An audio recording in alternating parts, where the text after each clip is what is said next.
시청자 여러분 안녕하십니까. 8월 26일 뉴스K 시작합니다. 총선 승리, 선거 중립의 의무가 있는 정종섭 행정자치부 장관이 어제 새누리당 의원들이 전원 참석한 연찬회에서 건배 제의를 하면서 한 말입니다. 야당이 강하게 문제 제기를 하자 여당은 새누리당이라는 주어가 언급되지 않았다며 덕담 수준의 건배였다는 말로 책임을 회피했습니다. 안은필 기자와 함께 이 사안부터 자세히 짚어보겠습니다. 안녕하십니까? 안녕하세요.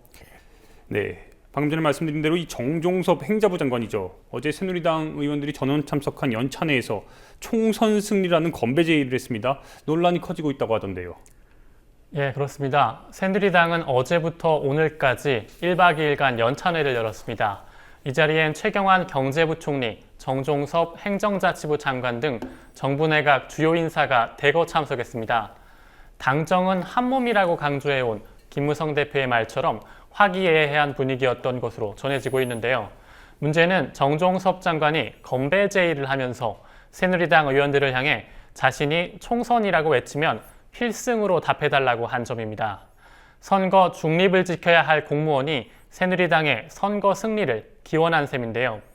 게다가 행자부는 주요 선거 때마다 인구 통계 등 선거에 필요한 기본 정보를 중앙선거관리위원회에 제공하고 있고, 공직자의 선거 개입 행위를 신고하는 공직비리 익명신고센터도 운영 중입니다. 또한 행자부는 선거사범 수사를 지휘하는 경찰청을 산하기관으로 두고 있습니다. 정 장관뿐 아니라 연찬회에 참석한 최경환 경제부총리도 비상한 각오로 국면을 돌파해 내년 경제 회복의 와중에 총선을 치르도록 최선을 다하겠다고 말했습니다. 논란을 자초했다는 비판이 제기됩니다. 그런데 연찬회를 마친 새누리당 의원들이 박근혜 대통령이 청와대로 초청했다고 하던데 어떤 이야기를 했습니까? 예, 박근혜 대통령은 오늘 오전 새누리당 의원 전원을 청와대로 초청해 오찬을 가졌습니다. 오늘 오찬에는 새누리당 국회의원 138명이 참석했고, 청와대에서는 박 대통령을 비롯해 이병기 비서실장, 김관진 국가안보실장, 현기환 정무수석을 비롯한 수석 비서관들이 함께 참석했습니다. 박 대통령은 이제 곧 19대 국회의 마지막 정기국회가 시작되는데 노동, 공공, 교육, 금융 등 4대 개혁 관련 법안과 산적한 민생경제 활성화 법안 처리에 최선을 다해달라고 당부했습니다. 이에 김무성 새누리당 대표는 박근혜 정부의 성공이 새누리당의 성공이라며 우리 모두 대통령이 성공적인 국정 수행을 할 수 있도록 최선을 다하겠다고 답했습니다. 네, 다시 정종섭 행자부 장관 이야기를 한번 돌아와 보겠습니다. 야당은 이번에 이 발언을 두고서 즉각 사퇴를 요구했다고 하던데요. 어떻습니까? 예, 새정치민주연합 국회 안전행정위원회 소속 의원들은 오늘 오후 성명서를 내고 고도의 정치적 중립이 요구되는 자리에 앉은 행자부 장관의 입에서 여당의 총선 승리라는 운운하는 것은 절대로 있을 수 없는 일이라며 정 장관의 즉각 사퇴를 촉구했습니다. 유은혜 새정치연합 대변인도 브리핑을 통해 정 장관의 총선 필승 건배사는 정부의 공정선거 의지를 심대하게 훼손한 것이라며 정 장관을 공직선거법 위반으로 선관위에 고발할 것이라고 밝혔습니다. 또한 박 대통령이 정 장관을 해임해야 한다고 강조했는데요. 직접 들어보시겠습니다. 망발입니다. 더욱이 정종섭 장관의 발언은 공무원의 정치적 중립 의무를 담은 공직선거법을 명백히 위반하는 것입니다. 정종섭 장관이 해임되지 않는다면 이것은 박근혜 정부가 내년 총선을 관건 선거로 치르려 한다는 논란을 부를 수 있다는 점을 분명하게 경고합니다. 정의당 역시 중앙선관위가 정 장관의 선거법 위반 혐의를 즉각 조사해야 한다고 목소리를 높였습니다. 한창민 정의당 대변인은 정 장관이 새누리당의 총선 필승을 그리 바란다면 즉시 장관직을 내려놓고 새누리당 후보로 공천을 받아 내년 선거에 출마하길 바란다고 꼬집었습니다. 그 야당의 이런 문제 제기에 대해서 여당은 뭔가 해명을 했는데 오히려 이 해명이 논란을 더 가중시키고 있다죠? 예, 그렇습니다. 야당의 문제 제기가 이어지자 김영우 새누리당 수석 대변인은 정 장관이 일반 유권자에게 특정 정당을 지지하라고 요청한 것도 아니고 새누리당 의원들이 있는 자리에서 덕담 수준으로 건배를 한 것이라고 해명했습니다.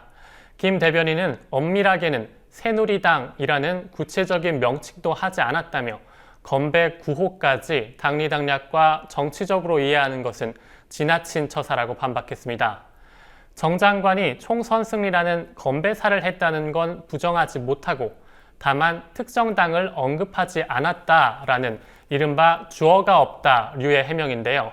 하지만 과거 새누리당의 전신인 한나라당은 고 노무현 전 대통령 재임 시절 노 대통령이 노사모 팬클럽과의 모임에서 여러분의 혁명은 아직 끝나지 않았다. 다시 한번 나서달라 등의 발언을 했다는 점을 문제 삼아 탄핵 사태까지 야기한 바 있습니다. 새누리당의 해명 내용이 알려지자 야당은 추가 브리핑을 통해 재차 반박했는데요.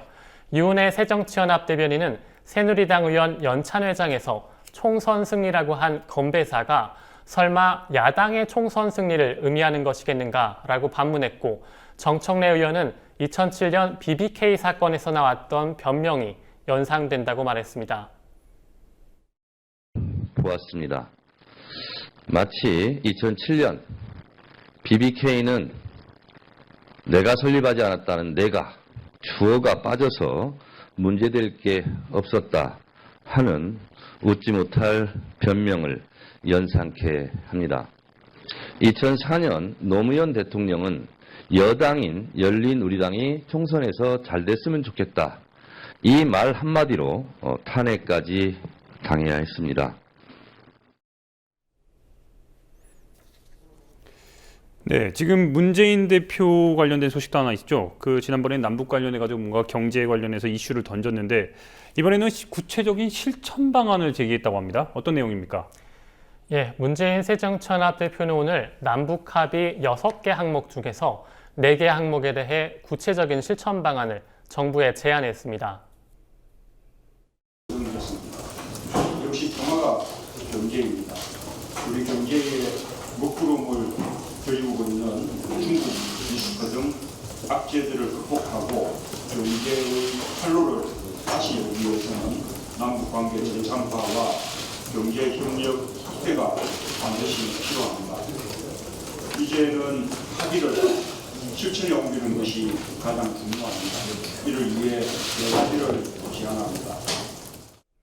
문 대표는 구체적으로 이산가족 상봉 규모 최소 1,000명 이상 구성, 지자체와 민간 차원 남북교류 적극 지원, 남북 민간단체들의 광복 70주년 공동사업 재추진, 역대 남북 합의에 대한 상호 존중과 실천 등을 정부에 제시했습니다.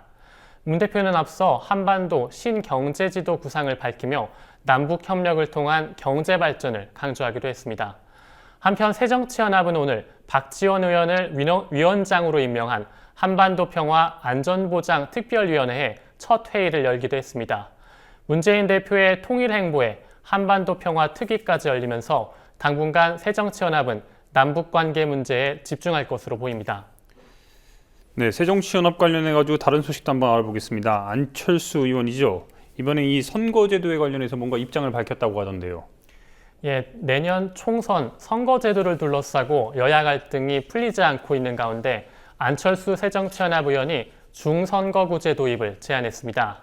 안 의원은 오늘 오전 현행 소선거구제 대신 지역구당 3명에서 5명의 의원을 선출하는 중선거구제 도입을 제안하면서 새누리당이 주장하는 오픈 프라이머리와 새정치연합이 주장하는 정당명부 비례대표제를 묶는 포괄적인 논의도 함께 진행하자고 밝혔습니다. 현행 제도인 소선거구제를 개편하지 않으면 국회의원 300명이 다 바뀌더라도 결국 똑같을 것이란 설명인데요. 안 의원은 구체적으로 국회의원 소선거구제를 중선거구제나 정당명부식 비례대표제로 바꾼다면 그건 제도적으로 다당제가 가능한 시스템이 된다며 소선거구제를 바꾼다는 전제하에서 국회 선진화법도 개정 논의가 가능하다고 본다고 말했습니다. 한편 선거제도 관련 논의를 진행 중인 국회 정치개혁특별위원회 선거법 심사 소위원회는 어제 지역구 의석수와 비례대표 의석수를 선거구 획정위가 결정하도록 하는 여야 간사 간의 잠정 합의안을 의결하려 했지만 비례대표 의석이 줄 우려가 있다는 반발에 결론을 내리지 못했습니다. 정개특위는 내일 다시 소위를 열고 선거구 획정 기준을 담은 공직선거법 개정안 처리를 논의합니다. 네, 한 기자 오늘도 고생했습니다. 네.